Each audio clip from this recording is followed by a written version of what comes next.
안녕하셨습니까? 예, 반갑습니다. 또 우리 은혜스럽고 감동적인 우리 찬미 감사를 드립니다. 호세아 14장 2절에 있는 말씀을 읽겠습니다. 호세아 14장 2절, 우리 잘 아시는 말씀, 호세아서 14장 2절에 있는 말씀입니다.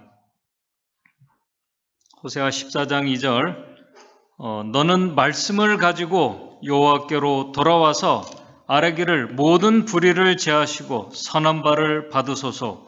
우리가 입술로 수송아지를 대신하여 주께 드리나이다. 오늘 이 말씀, 너는 말씀을 가지고 여호와께로 돌아와서, 참 유명하고 잘 아시는 말씀들입니다. 지금 이 선지자가 이 불의한 이스라엘 백성들에게 호세아 14장의 이 말씀은 마지막으로 호소하는 장면입니다. 14장 1절부터 보게 되면은 이스라엘 내 하나님 여호와께로 돌아오라. 그러면서 14장 그러면서 내가 불의함을 인하여 엎드러졌느니라. 그러면서 이 14장 2절에 돌아오라고 말씀을 하시는데 그대로 오라는 것이 아닙니다. 너는 말씀을 가지고 여호와께 돌아오라는 것입니다. 이게 무슨 말씀일까요? 성경책을 가지고, 그 당시에는 지금 같은 성경책이 없으니까 이 두루마리 성경책을 가지고 하나님께 돌아오라는 그런 말씀일까? 아니면 하나님의 말씀들, 성경 말씀에 대한 지식들로 가득 채워가지고 돌아오라는 말씀일까? 그리고 하나님이 어디에 계신 줄을 알고 그쪽으로 우리가 돌아간다는 말인가? 그리고 그렇게 돌아와서 하나님께 아뢰기를 뭐라고 하냐면은 모든 불의를 제하시고, 불의한 자들에게 모든 불의를 제하시고 선한 바를 받으소서. 이 말씀을 보게 되면은 이스라엘 백성들이 끝까지 정말 하나님의 말씀을 듣지 않고 악을 행하던 자가 어느 날 갑자기 돌아와서 지금까지 내가 한 그 모든 악한 행위들, 악행들을 하나님 다 없었던 일로 해주십시오.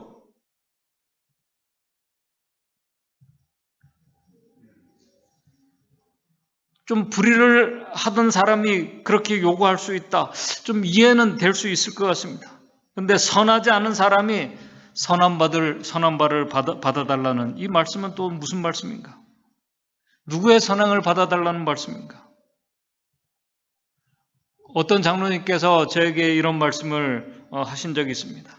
교회 안에 하나님을 믿고 사랑한다고 하는 분들 참 많이 계시는데 정말 하나님에 대해서 관심을 가지신 분들이 생각보다 좀 적은 것 같다라는 그 말씀을 하시는 것을 제가 들은 적이 있습니다. 사실 우리 창조와 또 안식일, 율법, 재림의 징조들, 그 다음에 수많은 징조들과 사건들, 짐승의 표와 하나님의 인, 건강기별들, 이것을 우리가 지식적으로 알고 과학적으로 증명하고 또 성서적으로 얘기할 수 있고 그러나 사실 이 모든 주제들이 하나님에 대해서 너무나 깊이 또 잘 알 수 있는 주제들입니다. 정말 그런 주제들이. 그런데 그 많은 주제들 속에서 그 말씀 속에 그 주제들의 가장 핵심이 되시고 중심이 되시는 하나님을 깊이 느끼기보다는 우리가 지식적으로 신학적으로 우리가 지나치고 있는 우리의 신앙의 모습을 우리가 발견할 때가 많이 있습니다. 바로 그러한 이유 때문에 하나님께서는 하나님의 백성들에게 우리 호세아서에 그분에 대한 지식이 없어서 망한다고 말씀하고 있는 것입니다. 그래서 그분에 대해서 힘써 알자고 우리 선지자가 호세아서에서 호소하고 있는 것입니다. 오늘 이 시간 저는 우리 호세아서 14장 2절의 말씀을 중심으로 오늘 우리가 믿고 의지하는 그 하나님이 얼마나 정말 좋으시고 선하시고 정말 은혜로우신 하나님이신지, 왜 그 하나님께로 우리가 우리의 불의를 그치고 돌아가야 되는지 좀 같이 느끼며 생각하는 시간을 좀 갖고자 합니다. 어제 저녁 시간에도 잠깐 말씀을 드린 것처럼 요즘 저는 하나님을 우리가 온전히 알 수가 없습니다. 그러나 우리가 하나님을 생각하고 오늘 우리 이 찬미가 우리 이 특창의 가사처럼 우리의 삶을 우리가 돌아보게 되면은 참 하나님이 정말 좋은 것 같습니다. 정말 좋은 하나님이신 것 같아요.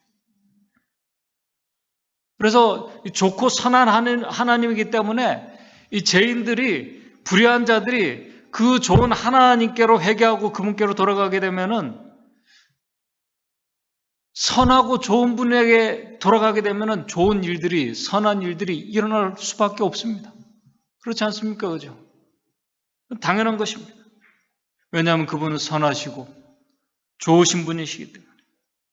그분에게서 나오는 모든 것들이 결국 선하고 좋을 수밖에 없습니다. 그러므로 하나님께로 돌아가는 자들에게는 희망이 있습니다. 소망이 있습니다. 오늘 이 말씀처럼 혹시 우리의 불행으로 우리가 불행을 행하며 때로는 우리가 엎드러지고 넘어지는 일들이 우리 삶에 일어난다고 해도 또 우리의 마음이 아프고 삶이 힘들고 시련 가운데 빠지며 고통스러운 그런 시간들을 우리가 보내야 하는 일들을 우리가 경험한다 할지라도, 또 어떤 분들은 정말 간절히 원했지만은 이 세상을 떠나야 하는 일들을 경험한다 할지라도, 우리가 참으로 회개하고 하나님께 돌아가면은 우리의 모든 결과들은 좋을 수밖에 없고 선한 그 결과들을 얻을 수밖에 없습니다. 죽은 자도 하나님께로 돌아가게 되면은, 믿음으로 돌아가서 그리스도 안에서 잠자는 자들은 이 세상에서는 잠깐 슬플 수 있지만은 부활의 소망을 가지고 잠드는 것이기 때문에 감사할 수 있는 것입니다. 우리가 하나님께로 돌아가게 되면은 우리의 죄의 용서가, 우리가 죄가 용서를 받습니다. 불의가 죄가 되고 의로운 자들이 될 수 있습니다. 다 선하고 좋은 결과들입니다. 그러므로 우리 하나님을 의지하고 돌아가는 자들은 결코 절망할 이유가 없습니다. 오히려 소망을 가지고 있는 것입니다. 그래서 그리스도인들에게 소망이 있다고 말씀하고 있는 것입니다. 의롭지 못한 자가 어떻게 이 소망을 가질 수 있는가? 우리 호세아서 14장 2절에는 우리 하나님께서 나에게로 돌아와서 뭐라고 우리에게 주장하라고 얘기하냐면, 나에게 와가지고 모든 나의 불의를 제거해달라고 주장하라고 얘기하고 있습니다. 하나님께서 나에게 돌아와서 그렇게 주장하라고 말씀합니다. 내 모든 불의를 제거해 주십시오라고 주장하라고 말씀합니다. 또 선한 바를 받으소서, 이 선한 바를 받아달라는 이 말씀은 뭐냐면 우리를 너그러이 받아달라는 그 말씀입니다. 어떻게 불의한 자가, 잘못을 범한 자가 이렇게 하나님 앞에 나와서 이렇게 어떻게 생각하면 뻔뻔하고 그렇게 이런 일방적인 주장을 할 수 있을까? 오늘 그 근거가 되는 말씀이 호세아 14장 2절의 말씀입니다. 또 그렇게 돌아온 자들은 14장 2절에 우리가 입술로 수송아지를 대신하여 주께 드리나이다. 입술로 수송아지를 대신해서 주께 드린다는 이 말씀의 의미가 무엇일까? 오늘 우리 하나님에 대한 지식이, 그분에 대한 우리가 정말 이 깊은 이 경험이 없으면은, 우리가 다시 말해서 하나님을 알지 못하면은 오늘 우리가 사실 이 주장을 할 수가 없습니다. 그래서 우리 호세아서 6장 3절에 그 하나님 여호와를 알자, 힘써 알자라고 이렇게 호소하고 있는 것입니다. 그 하나님의 좋으신 그 품성과 선한 품성과 능력과 약속의 말씀에 대한 그 지식이, 그분을 아는 이 경험의 지식이, 확신이 없는 자들은 돌아올 수도 없고 이런 주장을 할 수가 없는 것입니다. 바로 이러한 이 경험의 지식이 없기 때문에 하나님의 백성들이 엎드러져서 망하게 된다고 호세아 4장 6절에 말씀을 하고 있는 것입니다. 그러나 그 하나님을 우리가 정말 알면은, 그리고 그분께서 약속하신 말씀들을 마음 깊이 받아들이면은, 우리가 하나님께 돌아가는 자들은 호세아 14장 2절의 말씀을 우리가 주장할 수 있음을 우리가 깨닫게 됩니다. 하나님께서 그냥 근거 없이 이 말씀을 우리에게 하신 거 아니에요. 죄인들에게 희망을 주신 약속의 말씀들을 우리에게 분명히 주셨습니다. 그 약속의 말씀을 가지고 오라는 것입니다. 가지고 돌아오라는 것입니다. 우리 선지자들을 통해서 주신 많은 약속의 말씀들이 있습니다. 그 중에 몇 가지를 우리가 좀 간략하게 살펴보게 되면은 우리 열왕기상 8장 33절 34절에 이렇게 말씀합니다. 열왕기상 8장 33절 34절 이렇게 말씀합니다. 만일 주의 백성 이스라엘이 주께 범죄하여 적국 앞에 패하게 되므로 주께 돌아와서 주의 이름을 인정하고 이전에 주께 빌며 간구하거든 우리 34절 주는 하늘에서 들으시고 주의 백성 이스라엘의 죄를 사하시고 그 열조에게 주신 땅으로 돌아오게 하옵소서. 우리 예레미야 18장 8절에는 이렇게 말씀합니다. 하나님께서 직접 말씀하셨습니다. 만일 나의 말한 그 민족이 그 악에서 돌이키면은 내가 그에게로 내리기로 생각했던 재앙에 대하여 뜻을 돌이키겠고 하나님께서 직접 약속하셨습니다. 그 뜻을 돌이키겠다고 약속하셨습니다. 그 약속의 말씀을 붙잡고 지금 돌아오라는 것입니다. 그럼 하나님께서 그 약속의 말씀을 붙잡고 돌아오는 자들의 그러한 자들의 죄악을 하나님께서 어떻게 처리하실지 요엘서 3장 2절에 좀 더 구체적으로 말씀합니다. 요엘서 3장 2절에는 이렇게 말씀합니다. 요엘서 3장 2절입니다. 내가 만국을 모아 데리고 여호사밧 골짜기에 내려가서 내 백성 곧 내 기업된 이스라엘을 위하여 거기서 그들을 국문하리니. 여기서 이 국문한다는 말이 좀 부정적으로 우리가 들을 수 있습니다. 여기서 국문한다는 말은 그들의 이 악행을 한 사람들의 이 범죄 사실을 다 낱낱이 파헤쳐가서 처벌하시겠다는 그 말씀이 아닙니다. 이 말씀을 우리 킹 제임스 버전에는 요엘서 3장 2절을 이렇게 말씀합니다. 내가 또한 모든 민족들을 모아 그들을 여호사밧 골짜기 아래로 데려와서 내가 그들과 더불어 내 백성과 내 유업 이스라엘 위하여 변호하리라. 이 불의한 자들을 위해서 하나님께서 친히 이 약속의 말씀을 붙잡고 오는 자들을 위해서 그들을 내가 친히 변호해 주겠다고 말씀하고 계십니다. 저는 이 장면이 우리 특별히 마지막 이 재림 전에 하늘 심판정에서 우리를 위해서 중보하고 계시는 예수님의 이 조사 심판의 장면이 마지막 때에 이 계시록에서 갑자기 나왔다고 생각하지 않습니다. 이미 구약에서 우리 그 불의한 그들을 친히 변호해 주시는 하나님의 모습을 우리가 발견하게 됩니다. 그렇게 변호해 주시겠다고 약속을 하셨습니다. 그렇게 변호해 하신 그 하나님께서 친히 이 땅에 오신 것입니다. 그 좋으신 하나님을 우리 예수님의 제자인 요한이 그 예수님을 통해서 그 하나님을 알게 되었습니다. 그래서 우리 요한일서 2장 1절 2절의 말씀이 바로 그 근거에서 나온 말씀입니다. 우리 요한일서 2장 1절 2절입니다. 나의 자녀들아 내가 이것을 너희에게 쓰면 너희로 죄를 범치 않게 하려 함이니라. 만일 누가 죄를 범하면은 아버지 앞에 우리에게 대언자가 있으니 곧 의로우신 예수 그리스도라. 이 말씀을 우리 킹 제임스 버전에는 만일 누가 죄를 지으면은 우리에게 아버지와 함께한 한 변호인이 있다라고 이렇게 말씀을 하고 있습니다.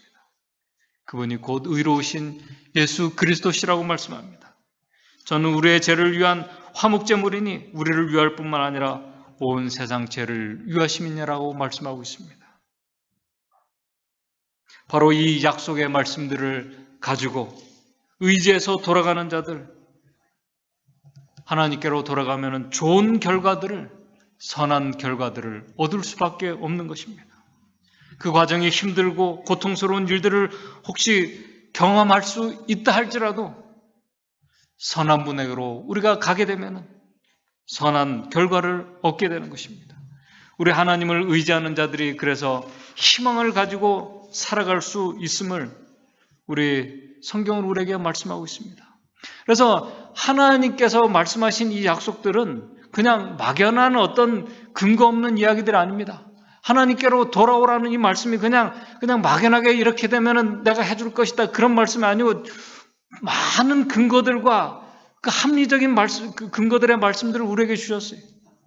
우리가 잘못을 느끼고 후회하고 회개하고 하나님께로 돌아가서 하나님, 우리가 앞으로 열심히 바르게 살겠습니다라고 내가 고백하면은 하나님께서 우리를 들어주시지 않겠는가? 우리가 하는 그런 50대 50의 어떤 막연한 기대를 가지고 가는 것이 아니라는 말씀입니다.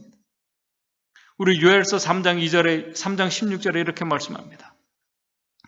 그래서 요엘서 3장 16절에 나 여호와는 내 백성의 피난처 이스라엘의 산성이 되리로다.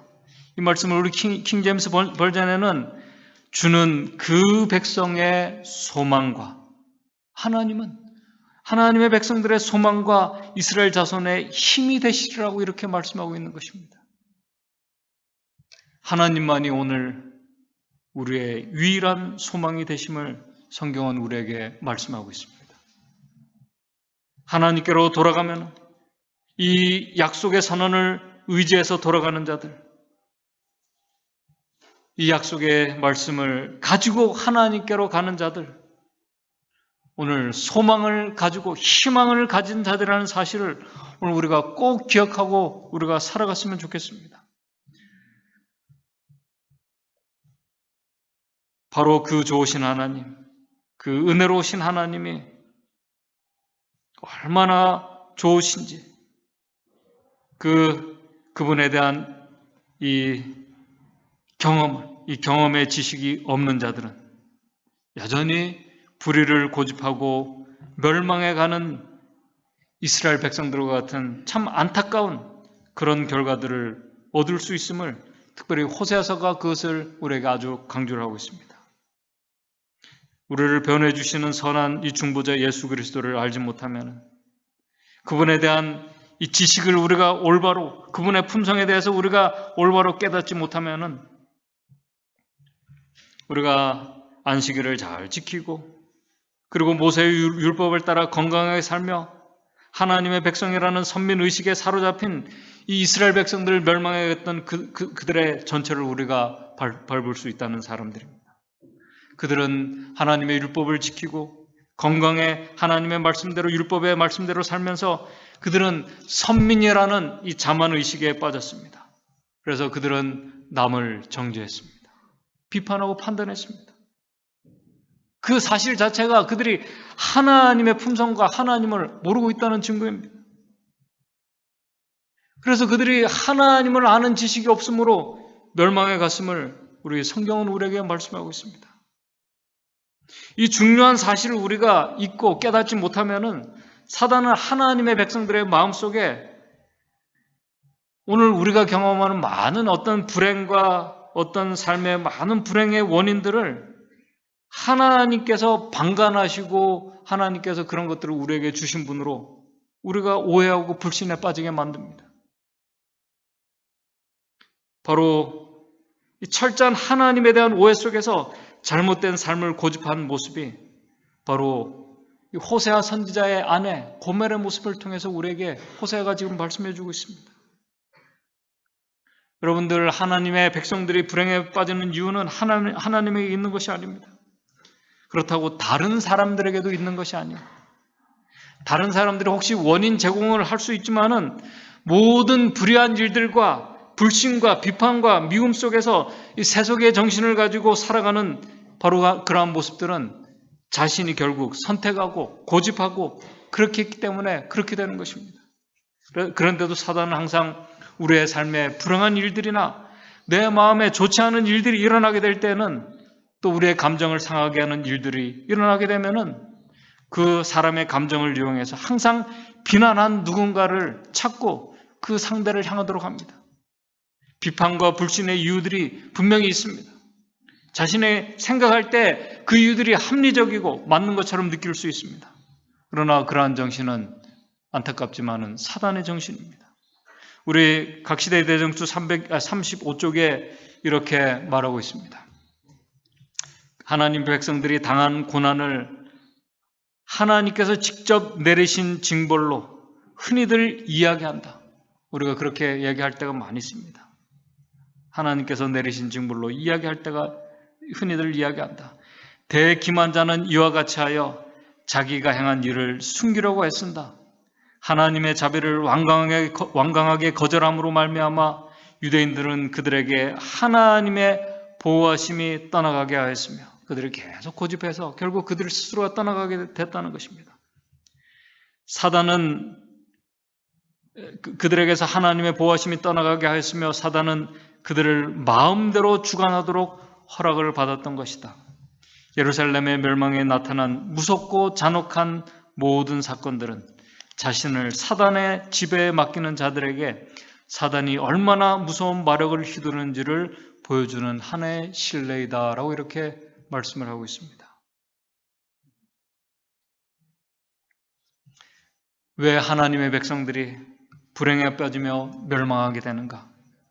그 이유는 간단합니다. 하나님을 알지 못하기 때문에 그런 것입니다.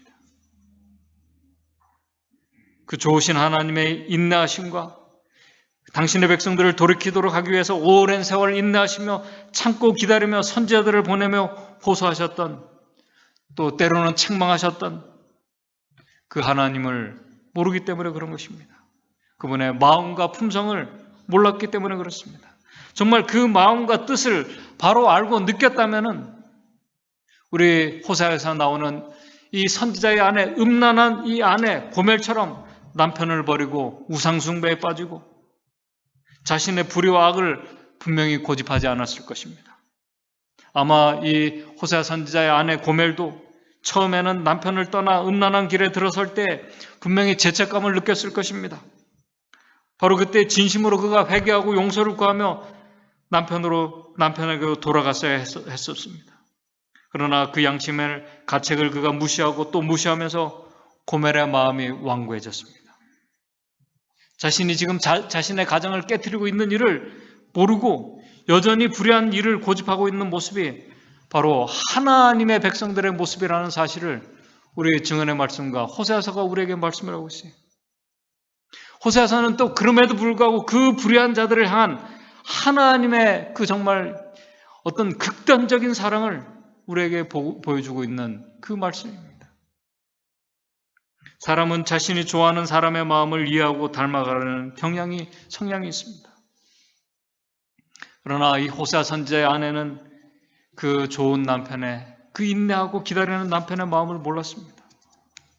그 남편의 사랑이 얼마나 지고지순한, 정말 더할 나위 없고 순수한 그 사랑인지를 몰랐습니다. 그런 아내를 변호해 주려는 남편을 모르고 있는 그 모습이 오늘 우리의 모습이라는 것을 증언의 말씀은 여러 군데서 말씀하고 있습니다. 그 모습이 오늘 바로 내 모습이라는 사실을 말씀하고 있습니다.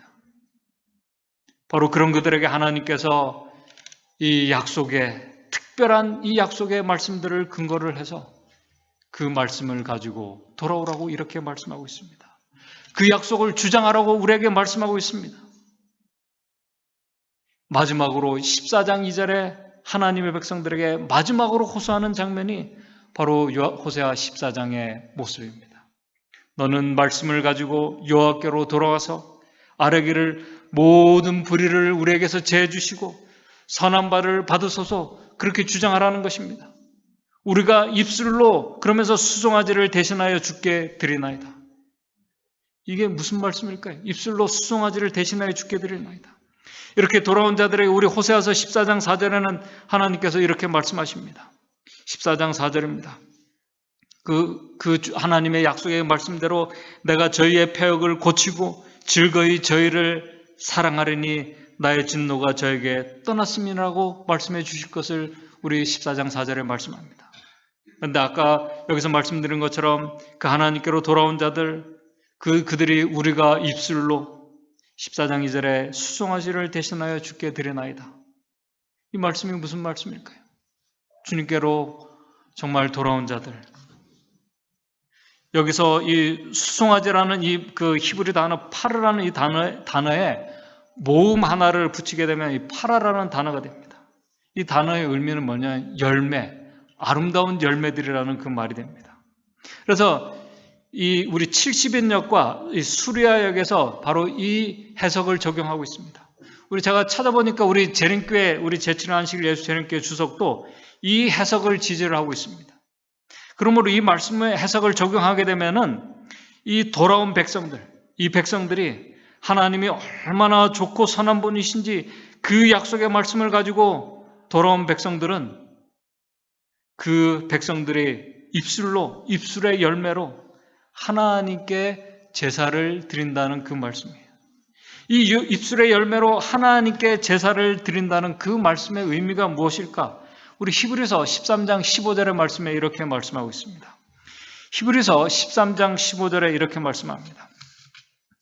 이러므로 우리가 예수로 말미암아 항상 찬미의 제사를 하나님께 드리자. 우리가 예수로 말미암아 항상 찬미의 제사를 하나님께 드리자. 이는 그 이름을 증거하는 입술의 열매니라. 라고 이렇게 말씀하고 있습니다. 입술의 열매로 수송아지를 대신해서 제사를 드린다는 말씀이 뭐냐면은 항상 찬미의 제사를 드리는 것을 말씀하고 있습니다. 왜냐하면은 그 좋으신 선하신 자비의 그 하나님께로 돌아오는 자들에게는 이 찬미의 제사를 항상 감사와 찬미의 그 말들이 그 찬양이 나올 수밖에 없다는 것입니다. 그들의 입술의 열매가 그렇다는 것입니다. 우리 바로 그 자비의 하나님 때문에, 그 좋으신 하나님 때문에 이 불의한 자들이 하나님께로 돌아와서 그들의 입술의 열매가 감사와 찬양이 되는 것입니다. 절망하고 불편하고 불신하는 그런 입술의 열매가 아니라 그 모든 불의들을 제거해 주시고 선하게 인도해 주신 그 하나님으로 인해서 그들이 소망을 가지고 하나님을 찬양하는 그 백성으로 그들이 변화시켜 주실 것을 우리 성경은 우리에게 말씀을 하고 있습니다. 오늘 그 좋으신 하나님을, 그 하나님께로 우리가 이 약속의 말씀을 우리가 붙잡고 그 약속의 말씀을 우리가 하나님 앞에 주장하면서 돌아와서 우리의 모든 불의를 제거해 주시고 우리를 너그리 받아주시는 그 하나님으로 인해서 우리가 우리의 삶이 그 하나님 앞에 감사와 찬양의 열매를 들리는 저와 여러분들이 되었으면 좋겠습니다. 우리 대댕초에 있는 말씀을 읽으면서 오늘 말씀을 정리하도록 하겠습니다. 우리는 우리가 누리는 이 평안과 안전에 대하여 그리스도께 얼마나 큰 빚을 지고 있는지 우리는 알 수 없다. 우리가 매일 그냥 평범하게 경험하는 이 모든 것들이 하나님의 그 보호하심과 은혜 속에 있다는 사실을 말씀하고 있습니다. 그것을 우리가 그리스도께 얼마나 큰 빚을 지고 있는지 알 수 없다. 사람들을 사단의 지배에 완전히 빠지지 않도록 해주는 것은 하나님의 억제하시는 능력이다. 불순종하고 배은망덕한 자일지라도 악한 자의 잔인하고 사악한 세력을 막아주시는 하나님의 자비와 오래 참으심에 대하여 감사해야 할 큰 이유가 있다라고 이렇게 말씀하고 있습니다. 바로 그 선하신 하나님, 그 자비를 우리가 매일매일 우리가 느끼며 매일매일 우리가 주님께로 돌아가서 우리의 삶이, 한 주의 삶이 감사와 찬양의 삶이 되기를 바랍니다. 그 좋으신 하나님으로 인해서 또 그 정말 좋으신 약속의 말씀을 항상 우리가 기억하면서 우리가 하나님께로 돌아가고 그분과 동행하며 정말 우리의 모든 삶이 주님 오실 때까지 힘들고 또 마음 아픈 일들이 일어나 할지라도 우리의 입술에서 감사와 찬양과 선한 말들이 우리 삶에서 나오게 되는 한 주일의 삶이 되기를 바라면서 오늘 말씀을 마치도록 하겠습니다. 하늘에 계신 하나님 아버지, 오늘 우리가 주님께서 약속하신 약속의 말씀을 가지고 주님 앞에 우리가 돌아가게 되면은 주님께서 우리의 입술에 감사와 찬양에 있게 해주신다는 그 말씀을 저희들 기억하면서 그 좋으신 하나님, 그 선하신 하나님, 그 은혜의 하나님을 우리가 온전히 신뢰하며 그 하나님을 온전히 믿으며 그 하나님 앞에 감사와 찬양을 돌리는 오늘 우리의 한 주일의 삶이 될 수 있도록 도와주시옵소서. 아무리 힘들고 고달프고 또 우리가 절망하는 일들이 있다 할지라도 그 모든 것을 선하게 인도해 주시고 바꿔 주실 그 하나님께서 우리와 함께 하신다는 사실을 기억하며 우리의 입술이 주님 오실 때까지 감사와 찬양의 삶을 살며 또 주님 오실 때 그 영광스러운 그 감사와 그 찬양의 그 자리에 우리 믿음의 성도들 다 같이 설 수 있도록 주님 인도해 주시옵소서. 예수님의 이름으로 기도드리옵나이다.